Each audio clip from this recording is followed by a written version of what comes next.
So he's a one-man army. I mean, he knows what jizya is. So when I say jizya, I'm going to try to introduce it according to Islamic sources.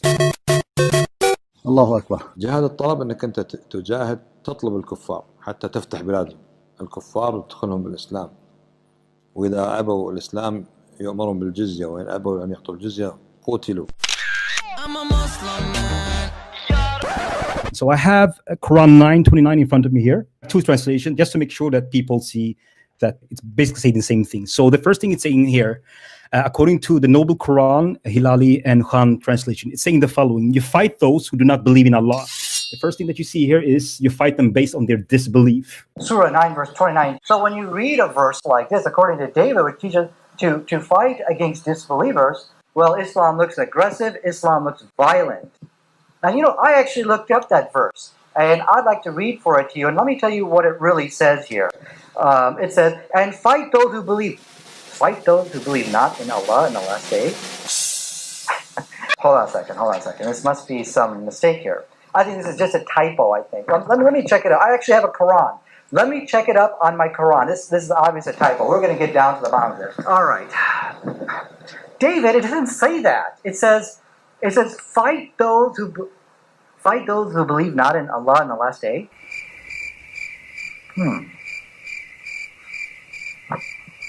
Well, can we change the topic to what we all have in common? No! That's actually a much better topic, don't you think? I mean, actually, because we do have a lot in common. With the moderator, would that be okay? We could just change that topic? No. And then it continues and says, you fight those who do not believe in the last days. That's those who are not religious or agnostic. And the third type of people you fight are basically those who do not submit to Islamic law. And they have a fourth type, which are the people of the book who reject Islam, and they're called Jews, Christians. It's also Sabians and Zoroastrians. And you fight them until they pay money. Jizya is basically like a tax, but it's more than just money. You got to make sure that they feel subdued. That is very important. Next slide. Some people ask, like, how much tax is it? Even sometimes you'll hear Muslims say, hey, non-Muslims, they pay less tax than us, so it's quite fair. It's not really that clear. Scholar says that, it should be a certain amount of gold. It's not really clear how much you should pay. But according to this hadith here, you see that the Jews have to pay half of their fruit. So I'll just read this one. So Allah's Messenger intended to expel the Jews, but they requested him to let them stay there on the condition that they would do the labor and get half of the fruit. Before I go on and tell you what jizya is, it's not just money. Remember that. You have to make sure that they feel subdued.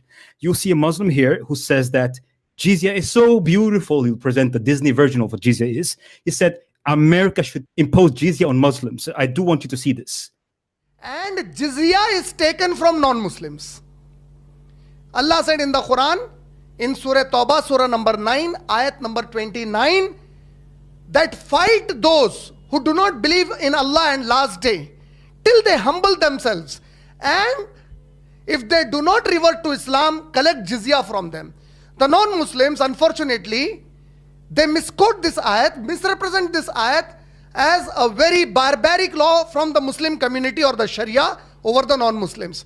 I request the non-Muslim governments today to implement upon the Muslim communities in the region the concept of jizya for us. And you see how different it is. All right, so if we would take what he says seriously, then we got to implement jizya according to what Muhammad said, not your Disney version. So let's find out what jizya is according to Islam. So those who are paying jizya, they are called dhimmis. So it's a status in society where you are, Muslims love to say that you're a protected person. The original status of the Kafir for the Muslim, as Rasulullah said, he said the life, the wealth and the property of the kuffar, it has no sanctity. Meaning I can take him out whenever I feel to. Unless he has aqd al-amana, a covenant of security, a treaty. Those who are offered to pay the jizya are Jews, Christians, Zoroastrians, and Sabians. The rest just get Islam or the sword, which includes atheists, agnostics, and so on. What we have seen in history is that they have made an exception for Sikhs and Hindus. But Hindus especially believes in many gods. They are called polytheists. Normally, they only have two options, Islam or the sword. But we have seen through history that they have had the option. But that's un-Islamic. And that is probably because of financial reasons. They would rather have people pay money instead of converting to Islam. So if you only think that this is part of history, you're dead wrong. So here you have the Taliban's asking the non-Muslims to wear a badge to identify them as a non-Muslims. And if they are identified as non-Muslims, then anyone on the street can push them, spit on them, mistreat them. They're easy to spot. So harassing people and mistreating them on the street based on their disbelief is part of Islamic way. So as you can see here in this report, you can see that Muhammad said that whoever you meet on the streets, the Jews or Christians, then you push them to the narrowest portion. You force them basically, you mistreat them. And if you go further down in this report, you see that Muslims are ordered to humiliate them. Do I need to say anything more? Evil. And here's another article where you can see that the Hindus are asked by the Taliban's to put on basically a sign on your clothes that you are a non-Muslim. This is from 2001, so it's modern history. How evil isn't this cult? They claim that they are protected. Who are they protected from? So if you would compare that to the mafia coming to your restaurant, right? And they say basically, you pay us this money and we will protect you. And the question is, hey, who are you protecting us from? Well, if you don't pay it, but we're going to kill you. So it's extortion money. And we merchants have found you really should have some round-the-clock security here. Isn't that what the police are for? They do their best, but they got their hands full. Your weekly dues to us will give you all the supplemental safety net you'll ever need. I can't authorize anything like that. It'd have to go through corporate in Seattle. We merchants prefer to deal on a personal, one-on-one basis. I don't have any discretionary funds. It's gotta go through corporate. What if an employee, even the manager say, was assaulted? Islam is peace. If you would compare this to other societies, if you go back to 1994, I think, in South Africa, you had apartheid, where you had different rules for different people. So I just have one pamphlet. It should be from that time, where you had, for example, here, no African may buy land and own property anywhere in the republic. So here you see you have different rules for different people based on different categories. That is jizya for you guys. Let's continue. What is the purpose of jizya according to Islamic scripture? Well, I'm going to show you here what I found. So according to Quran 9:29, it says here, you fight them until they pay the jizya with willing submission and feel themselves subdued. So submission is very important. Another hadith here you see, according to Muwatta Malik, zakat is a tax for Muslims, is imposed on the Muslim to purify them and to be given back to the poor. And by the way, it's only poor that are Muslims. And I have other hadiths if you guys want to see this. But let's continue. Where the jizya is imposed on the people of the book to humble them. The dhimmi, from time to time, you should slap him on the back of the head, just to remind him that he's the dhimmi and he's the kafir. Another passage here, it's Quran 57:25. It's a tafsir by Ibn Kafir. You see the following what Muhammad is saying here. The Messenger of Allah said, remember, we are looking for the purpose of jizya. The Messenger of Allah said, I was sent with the sword before the hour, basically before the judgment day, so that Allah will be worshipped alone without partners. My provision was placed under the shadow of the spear. And those who defy it, basically those who don't want to be Muslims, or are Muslims and are basically Coca-Cola light Muslims. For example, open Bukhari, you will find a hadith that if you find a Jew or a Christian walking down the street, push them to the side. It is well known from what Umar ibn al-Khattab and the Khulafa al-Rashidin used to implement, that the Jew and Christian was not allowed to ride on a horse when the Muslim is riding on the horse. They will have to walk. Allah, He said in the Quran about the jizya, that fight the people of the book. Allah subhanahu wa ta'ala said, it's in the Quran, fight the people of the book and those who do not believe that what Allah has made lawful as lawful and what Allah has made unlawful as lawful, until they pay the jizya and feel themselves subdued. The purpose of the jizya is to make the Jew and the Christian know that they are inferior and subjugated to Islam. Okay? In the Muslim state, although the Jew and Christian is free to practice their religion, this is allowed, but they cannot display their cross. And even in the time of Umar, they were not allowed to reconstruct or construct new churches. All of this is to create an atmosphere where it is encouraging the people to come to Iman and Islam. Yeah, I like right, it. So as you heard, all of this is to create a climate for people to say, hey, this is not worth it. All right. So let's now find out what Muhammad himself said. Like instead of saying forcing them, he say encourage them. Yes, yeah, I think that's right. That is new Islamic newspeak. Yeah.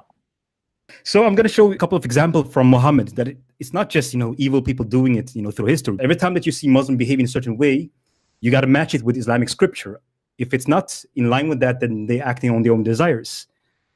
But when they're acting according to scripture, that's very Islamic.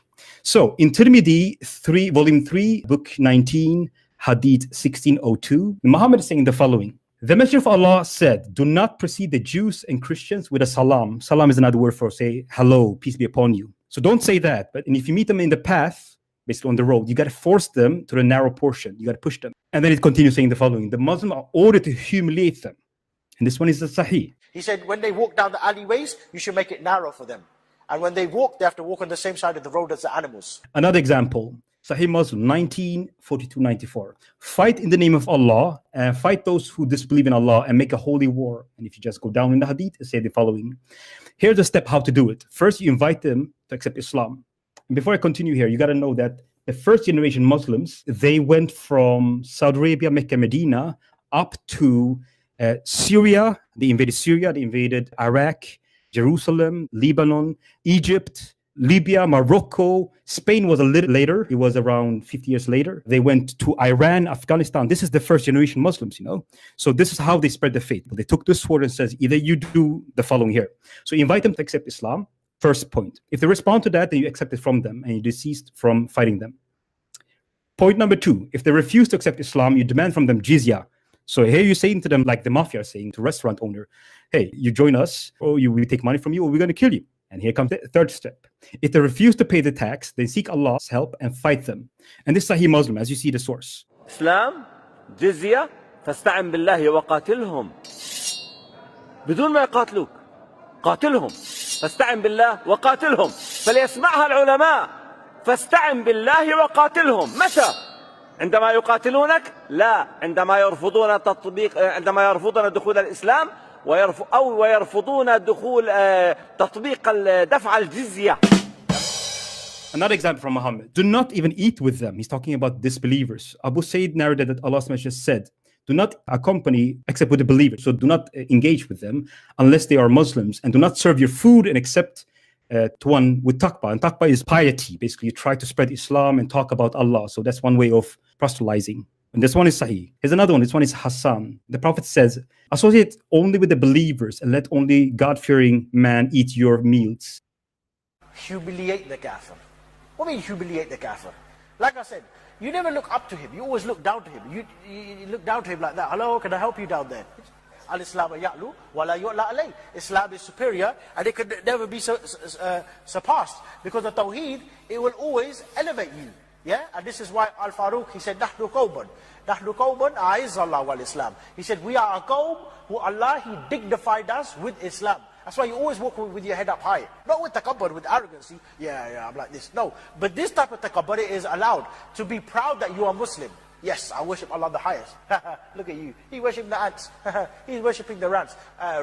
This one, he worships his private parts. This one, he's a monkey worshiper, a cow worshiper. Oh, he's having a shower, underneath Hogu Bugu, whatever his name is, or some stupid animal like that. Nahnu qawman, he said, Nahnu qawman. We are a qawm who Allah dignified us via Islam. And the kufr, it would humiliate anybody. So to dishonor. So never give your food to any kafir. I never give my food to any kafir. That's right. I had some Takkans, they will come to work for me a couple of months ago. They're going to be coming, some new ones are coming now to work for me soon. We're going to pick them up for about 20 quid a day. Yeah? They came to work for me and they were in the garden. I don't know if I none of my food. I sat there in my kitchen, I was eating my chutney masala and my rice masala. You get the point, right? So you got to make sure that you humiliate them. But also in the eye of the law, it says the following here. If a Muslim do a crime against non-Muslim, they will not have the same punishment as if a non-Muslim does it to a Muslim. And here's an example here. The judgment that no Muslim should be killed for, equality in punishment, for killing a kafir, non-Muslim. It's apartheid, basically, based on their disbelief. Here's another one by Abu Dawood saying that the value for blood money is if you kill someone, then the victim family has the opportunity to say, here, either we get money for you for killing our family members, or you're going to have the equal punishment. So the punishment or the blood money for killing disbelievers can read the last sentence, it's only half as for a Muslim. So it's not equal in the eye of the law. You don't have the same rights and the same punishments. And here's another part of jizya that you need to know. Disbelievers have to make sure that they have one way to show to the Muslim that they are not Muslims. One way to do that is to wear a belt. And that belt is to show the Muslim that, hey, he's not one of us. We can degrade him and we can make sure that we can mistreat him. And that reminds me of something else in history, in modern history, actually. Around 70 years ago, we had Hitler, who made sure that the Jews had certain symbols on the clothes to make sure that they could recognize them. So this belt is called zunar, for those who have never heard this. Zunar. And you'll find this in Quran 9:29. You go Tafsir Ibn Kathir, who will explain this. In Quran 9:29. So Umar ibn Khattab, may Allah be pleased with him, demanded his well-known condition met by the Christians. It's not just Christians, it's everybody who's paid the jizya. That these conditions should be ensured to continue the humiliation.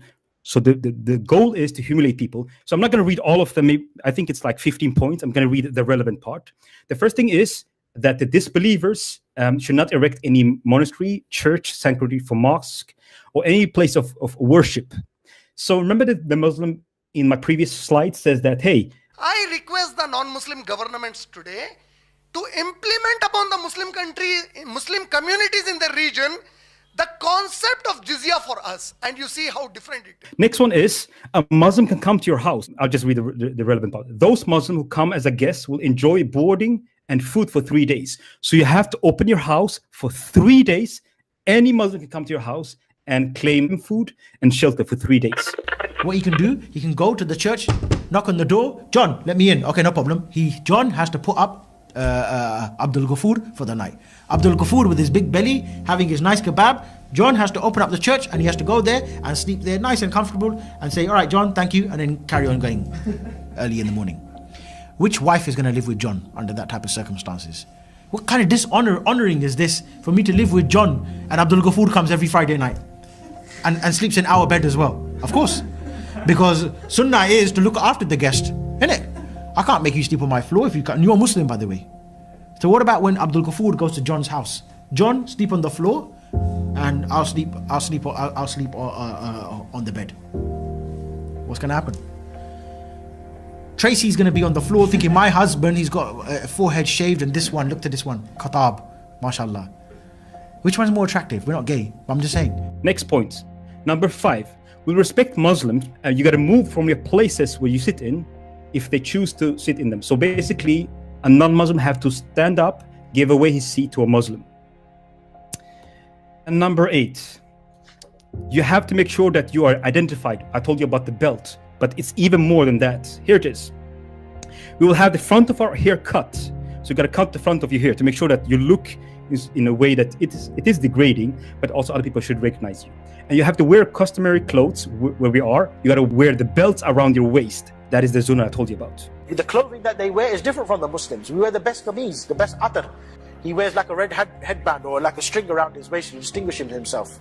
Al-Faruq, he said the Kafir, he used to have his forehead shaved and the rest of his head, it remains, the rest of his hair, it remains intact. The Muslim, he rides the horse like this. Kafir, he can't ride that. The Kafir, he has to ride the donkey sideways like that, like the woman. You see? So this is like a form of peer pressure, in a way, for him to conform to the Islamic way of life. Because his son will come to him and says, Daddy, why do the Muslims walk like this? And why do you have to walk like this, like humble, like that?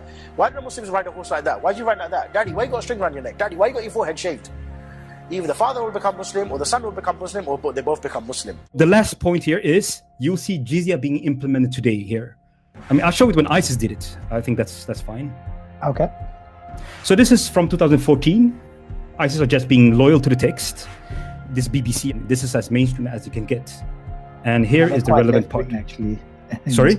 They're quite left-wing in this country, so they're quite yeah. So they talk about the churches not allowed to be renovated and so on. But let's go to the relevant part. So the statement said that the group had to meet Christian representative and offer them 3 choices, just like Muhammad said. And they have to convert to Islam, accept ISIS condition, basically jizya, and live humiliating life, that, or reject that and risk to being killed. Yeah, so this is what you're having. So this is in Iraq and Syria.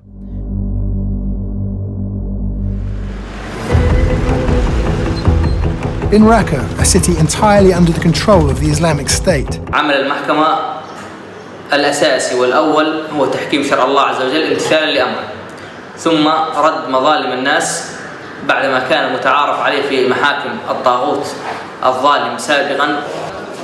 هل تفي هذه الأحكام بالمعايير الدولية المتفق عليها؟ طبعا لا، أكيد. إن كان همنا الأول هو رضا الله عز وجل وتحكيم شرع الله لا يهمنا المعايير الدولية.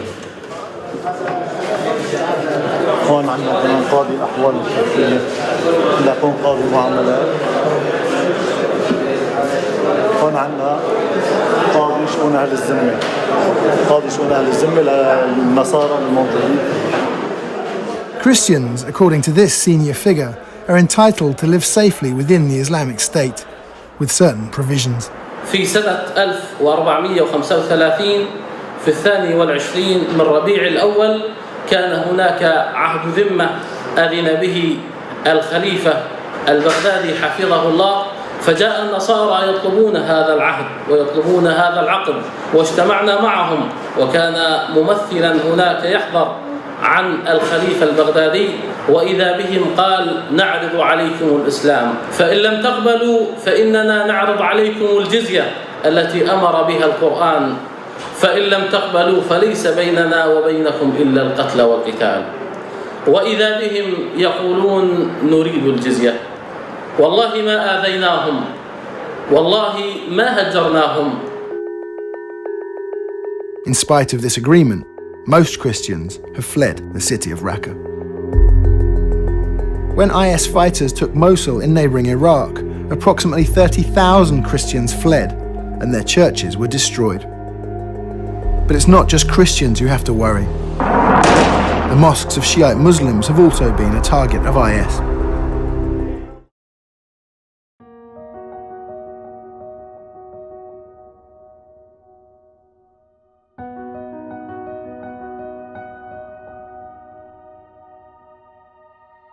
قایکی بعد قتلی لخون منی و تو اختو.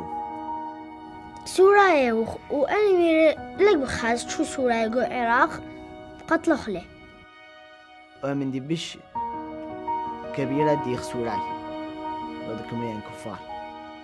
دخلوني وشدوا ايدي ورجلي وخلوا لايك بلاستر على حلقي. تعذيب طبعا. أني بالذات كان يقول لي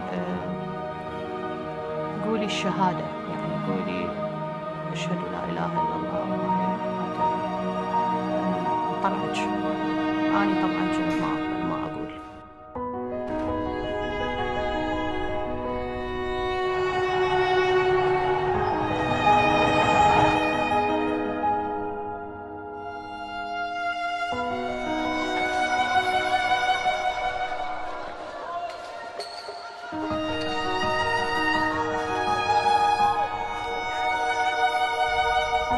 لو الشيطان نزل بكل جنوده ما كانش عمل في الكنيسة اللي عملوه الإخوان المسلمين. نهب، تخريب. الكنيسة كانت تحفة فنية فاخرة.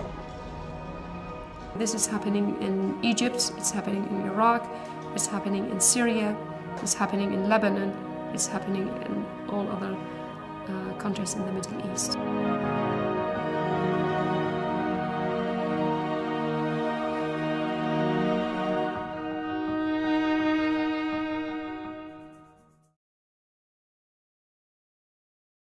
And I had another slide here showing this happening in Egypt. Muslims in southern Egypt killed 2 Christian men for failing to pay them protection money. As CBN News reported earlier, Muslims in the area are demanding that Christians pay them Jizyah. That's a kind of tax that Islamic law requires religious minorities to pay Muslims. But the tax is so high, many Christians simply can't afford it. The Voice of the Martyrs reports that a Muslim man demanded a Christian in a village in Asuit pay him nearly $1,500. The Christian sought help from local police, but to no avail. When he failed to come up with the money, several Muslims went to his home and shot him and his cousin to death. Pakistan.